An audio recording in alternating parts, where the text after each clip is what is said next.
ER cross ET will be perpendicular to both ER and ET.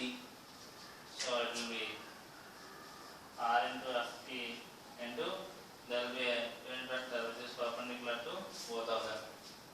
R into FT and cap is a unit vector which is perpendicular to ER and ET. So torque about the center is R into FT. What is FT?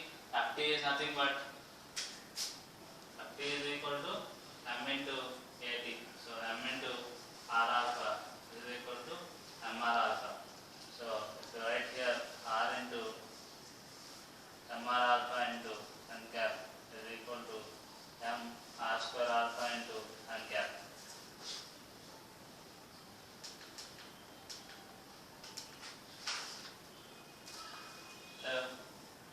There are N particles which are in circular motion.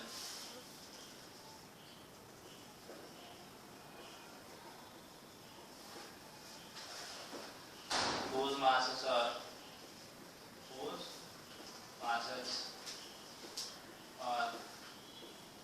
mi and distance from the reference point or center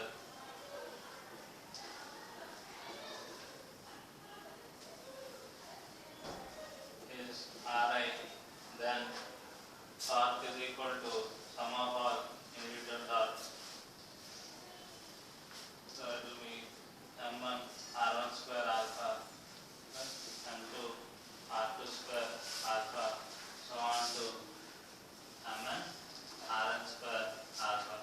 So if I take alpha common, M1 R1 square, M2 R2 square, so on to Mn Rn square. But sigma mi into Ri square will be sigma mi Ri square will be moment of inertia. So this is equal to I alpha. So torque tau is equal to I alpha for a particle in circular motion, where alpha is angular acceleration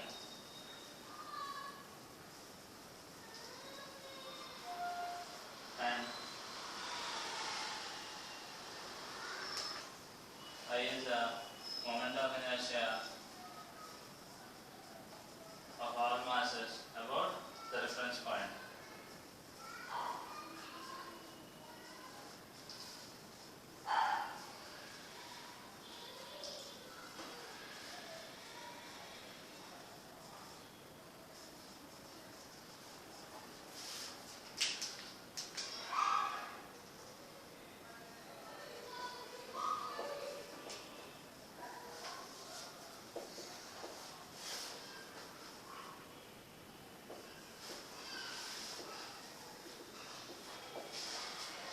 Moment of a particle in rotatory motion. Angular momentum, first we know linear momentum. Linear momentum of a particle equal to P bar is equal to mv bar. So angular momentum is defined as L bar is equal to R bar plus P bar. So R bar plus mv bar. So angular momentum of a particle in rotatory motion will be R bar plus mv bar. So for each particle there will be linear momentum associated with it. Suppose there are particles is moving with velocity v1 whose mass is m1, or it is moving with v2 whose mass is m2, and there is a particle which is moving with velocity v3 whose mass is m3, and there is a particle m4 which is moving with velocity v4.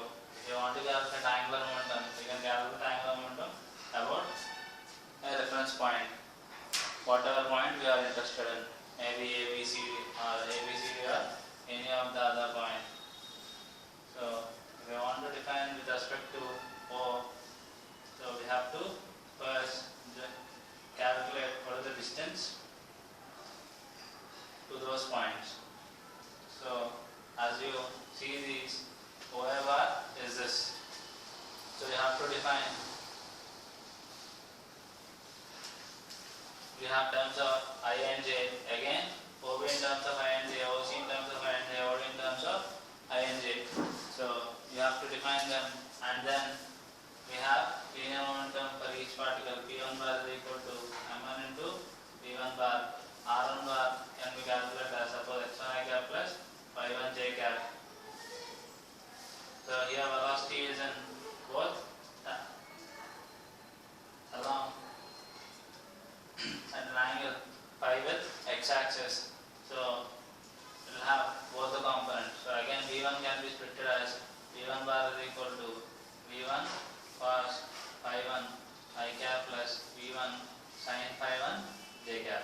So like this you have to write all the velocity vectors and then multiply by their masses will give you the linear momentum of those particles. And if you apply cross product with the distance and linear momentum, then we will get angular momentum about the point what we are concerned with.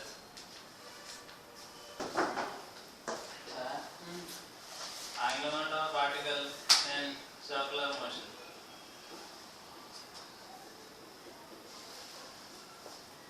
So a particle is rotating in circular motion.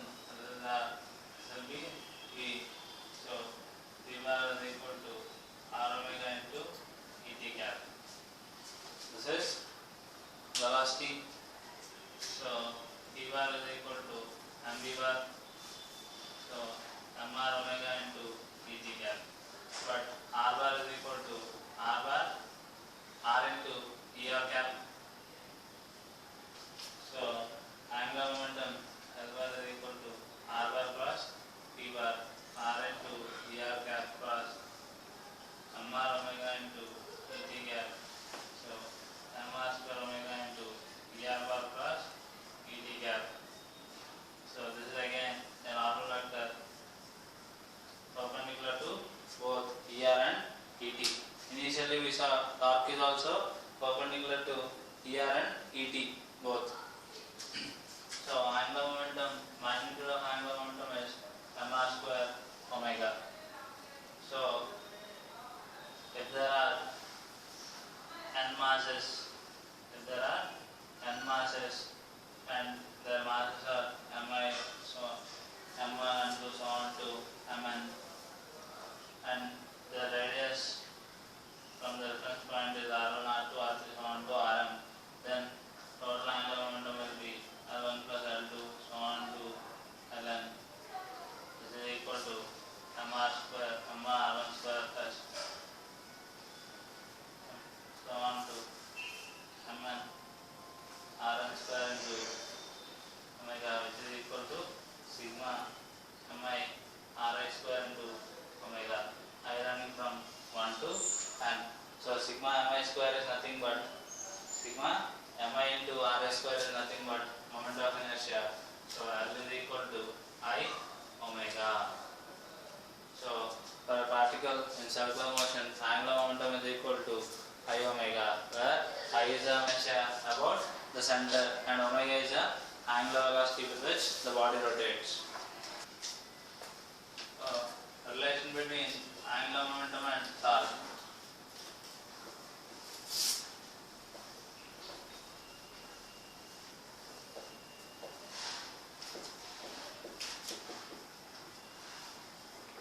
So angular momentum is equal to mr square alpha into n cap.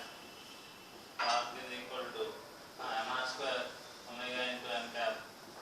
Mr square alpha into n cap. N cap is a normal vector perpendicular to both Er and Et. So if you consider the magnitude L equal to mr square omega as both are in same direction, tau equal to m alpha r square.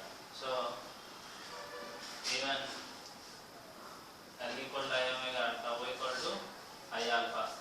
So if I differentiate angular momentum, moment of inertia is a scalar.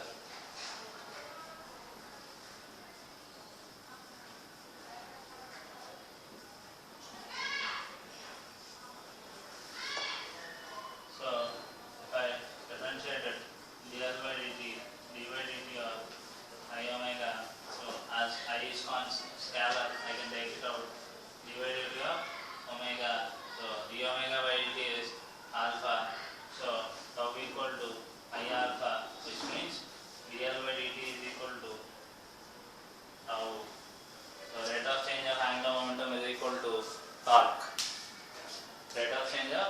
angular momentum for a body in circular motion is equal to torque applied on the body. Kinetic energy of a particle in circular motion. So K is equal to R mv square for a particle in linear motion. So in circular motion V equal to R omega. So here K is equal to half mv square. We can write like this: V square can be written as V bar dot V bar. So dot product of V bar dot V bar will be V square. So V bar is equal to R omega into Et cap. So right here half m into R omega Et cap dot R omega Et cap. Et cap dot Et cap will be 1. So half m R square omega square. So half into mr square into omega square. So half mr square is nothing but I. So K is equal to half I omega square. So where I is the moment of inertia of the body. So kinetic energy in rotation will be half I omega square.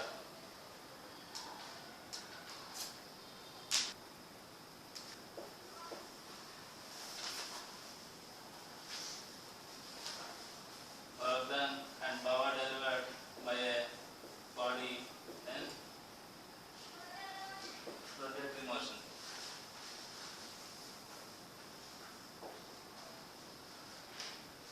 Work done is equal to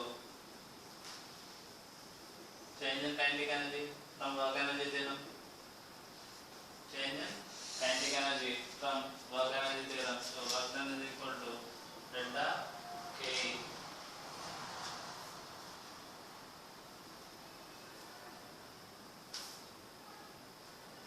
So power is equal to work done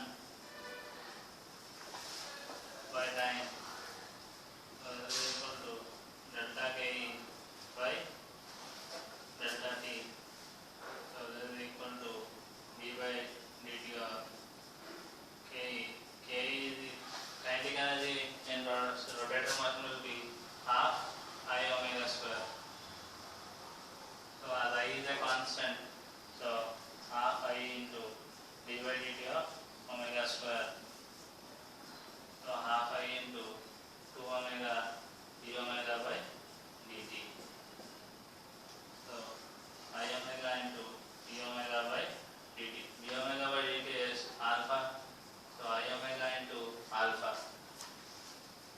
So I omega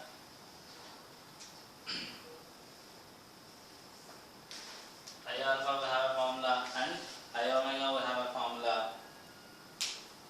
Here I alpha is equal to tau into omega, or if you write I omega is equal to L into alpha. So you can write this as power or this as power, tau into omega or L into alpha. Work done is equal to delta K. So this is equal to delta K by delta T into delta T.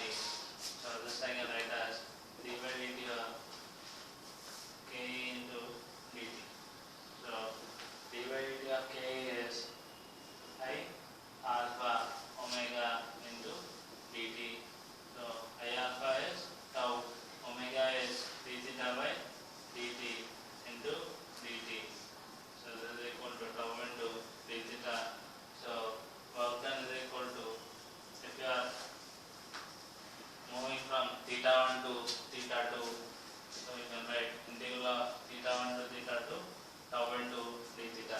In circular motion it will be theta 1 to theta 2 integral tau d theta. J is equal to integral t to tau into dt.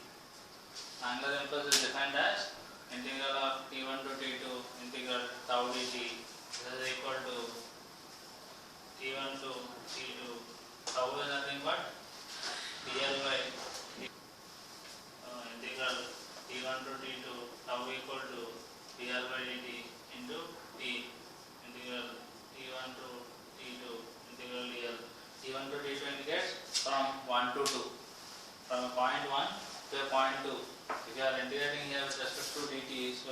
we have to change the limits because we are writing only angular momentum, so there is nothing but L2 minus L1. The angular impulse is defined as change in angular momentum.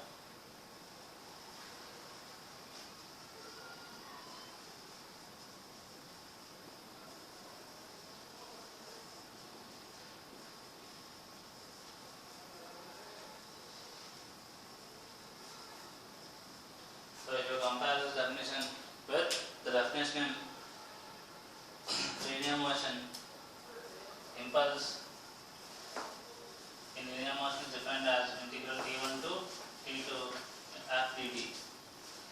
F is equal to ma, so t1 to t2 ma into dt. A dt will give you velocity integral t1 to t2 m dv, which is equal to m2 v2 minus m1 v1, which is the change in linear momentum. So linear impulse is equal to change in linear momentum, angular impulse equal to change in angular momentum. Both the definitions are similar.